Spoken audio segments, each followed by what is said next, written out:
Hello all. Today I am going to discuss about dilatant flow, which is a non-Newtonian flow. And this is a Nancy Gupta assistant professor. Let us begin about the topic.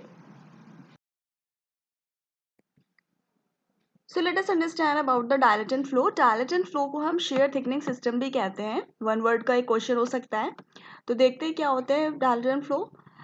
Certain suspension with high percent of dispersed solid shows an increase in resistance to flow with increased rate of shear. Such system increase in volume when sheared are called as dilatant flow. तो कहने का मतलब ये है कि अगर हम dilatant flow के एग्जाम्पल की बात करते हैं, ऐसे सिस्टम जिसमें या ऐसा सस्पेंशन जिसमें 50% से ज़्यादा जिसमें डिस्पर्स पार्टिकल होते हैं, उन सिस्टम को हम डायलेटेंट सिस्टम भी कह सकते हैं. तो बेसिकली 50% से ज़्यादा डिस्पर्स पार्टिकल का मतलब क्या है, जिसमें डिस्पर्स फेज ज़्यादा और डिस्पर्जन मीडियम कम होगा, उस टाइप के हम सिस्टम को डायलेटेंट फ्लो के एग्जाम्पल कह सकते हैं. तो बेसिकली इसमें होता क्या है, अगर हम इसमें रेट ऑफ शेयर इंक्रीज करेंगे तो इनका फ्लो इंक्रीज होगा. उसके बाद साथ साथ अगर इसमें शेयर या फिर फोर्स ज़्यादा अप्लाई करते हैं तो इनके वॉल्यूम भी इंक्रीज होता है. ऐसे सिस्टम को हम क्या कहेंगे, डायलेटेंट फ्लो. तो यही इसमें यहाँ पे रिलेशन दिखाया गया, rate of shear is directly proportional to increase resistant to flow. It is also called as shear thickening system. यहाँ पे आप ऑलरेडी समझ चुके हैं इसको शेयर थिकनिंग सिस्टम कहते हैं, क्योंकि इनका वॉल्यूम इंक्रीज होता है. When stress is removed, dilatant system return to its original position. अगर ये एक बार थिकनिंग कंडीशन में आने के बाद जब हम स्ट्रेस अप्लाई करते हैं, उसके बाद अगर हम फिर से अगर स्ट्रेस को रिमूव कर देते हैं उस सिस्टम से, तो डायलेटेंट सिस्टम अगेन अपनी ओरिजिनल पोजीशन में आ जाता है. सो let us understand the mechanism of dilatant flow. तो इसके लिए एग्जांपल है ऐसा सस्पेंशन जिसमें मोर देन 50% डीफ्लॉक्यूलेटेड पार्टिकल्स हैं. तो इसके लिए आप ये समझ सकते हैं, मोर देन 50% डीफ्लॉक्यूलेटेड पार्टिकल्स का मतलब ये है जिसमें डिस्पर्स फेज ज़्यादा है एंड डिस्पर्जन मीडियम आपका कम है. तो इसका एक बेस्ट एग्जांपल हो सकता है कॉर्न स्टार्च इन वाटर. तो सपोज यहाँ पे ये कॉर्न स्टार्च के पार्टिकल्स हैं और ये वाटर है.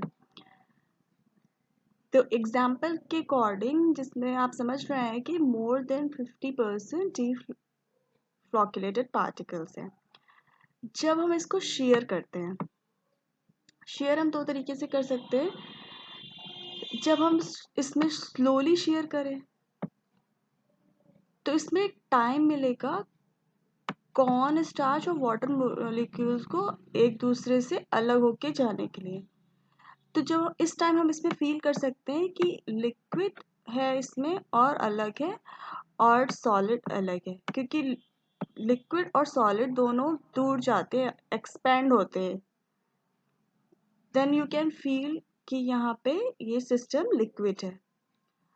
अगर इसमें और क्या हो सकता है कि अगर हम शेयर स्ट्रेस इंक्रीज करते हैं, सडन मतलब इंक्रीज का मतलब सडन शेयर स्ट्रेस देते हैं, क्योंकि कॉर्न स्टार्च ज़्यादा है और मीडियम कम है, लिक्विड कम है, सॉलिड मॉलिक्यूल जो आपके हैं ज़्यादा है. तो इसकी वजह से क्या होता है, आपके सिस्टम में आप देख सकते हैं यहाँ पे वॉइड स्पेस क्रिएट हो जाता है between the solid particles and the dispersion medium. तो सडन जब शेयर स्ट्रेस देंगे तो कॉर्न स्टार मॉलिक्यूल जो बड़े हैं उनका पार्टिकल बड़ा है, तो इन वाटर मॉलिक्यूल से इनके जो कॉर्न स्टार्च पार्टिकल है उनका पार्टिकल्स बड़ा है. तो ये जो कॉर्न स्टार्च पार्टिकल्स है साइड हो जाएंगे और पानी निकल के जिसका वाटर है बाहर आ जाएगा. देन यू कैन फील कि यहाँ पे सॉलिड आपको यहाँ पे सॉलिड फील होगा. क्योंकि यहाँ पे क्या हो रहा है, वॉइड वॉल्यूम जो बढ़ जा रहा है और जो आपके पार्टिकल्स आपके साइज में बड़े हैं, तो इनसफिशिएंट व्हीकल्स हैं यहाँ पे। उस टाइम क्या होता है कि हाई कंसिस्टेंसी आपको शो होती है, मतलब सॉलिड आपको ज़्यादा फील होता है। तो इस तरीके से आपको क्या फील होगा कि थिकनिंग, आपको लगेगा कि ये पर्टिकुलर सिस्टम यहाँ पे थिकनिंग शो कर रहा है। तो क्या होगा, इसीलिए सिस्टम को हम शेयर थिकनिंग सिस्टम कहते हैं। और इस टाइम यहाँ पे इसकी विस्कोसिटी क्या होगी, इंक्रीज करने लगेगी।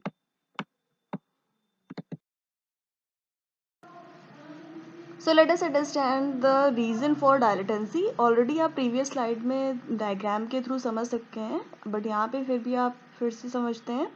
तो डायलेटेंसी का हमने एग्जांपल लिया था सस्पेंशन, ऐसा सस्पेंशन जिसमें 50% से ज़्यादा डीफ्लॉकुलेटेड पार्टिकल्स हों। तो इसका बेस्ट एग्जांपल है कॉर्न स्टार्च इन वाटर।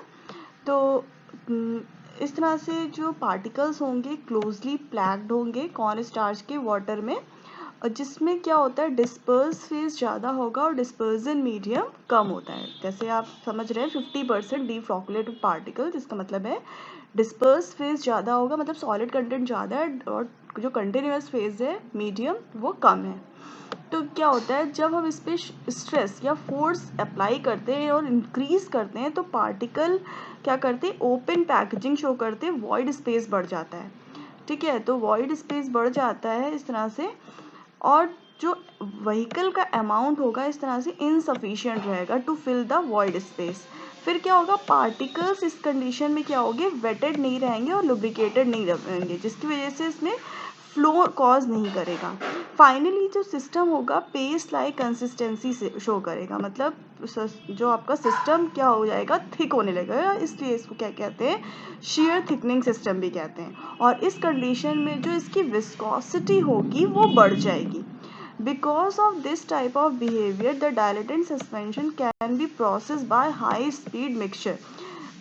इस वजह से क्या होता है, इसमें थिकनिंग की कंडीशन बढ़ जाती है, इसलिए ऐसे टाइप के सस्पेंशन को प्रिपेयर करने के लिए हम हाई स्पीड मिक्सचर का यूज़ करते हैं या ब्लेंडर्स और मिल्स का भी यूज़ करते हैं, जिस वजह से यहाँ पे आपको हॉट फील आएगा, क्योंकि ये हाई स्पीड में चलते हैं इसलिए आपको हॉट फीलिंग आएगी और सॉलिडिटी और थिकनिंग जैसी कंसिस्टेंसी शो होने लगेगी।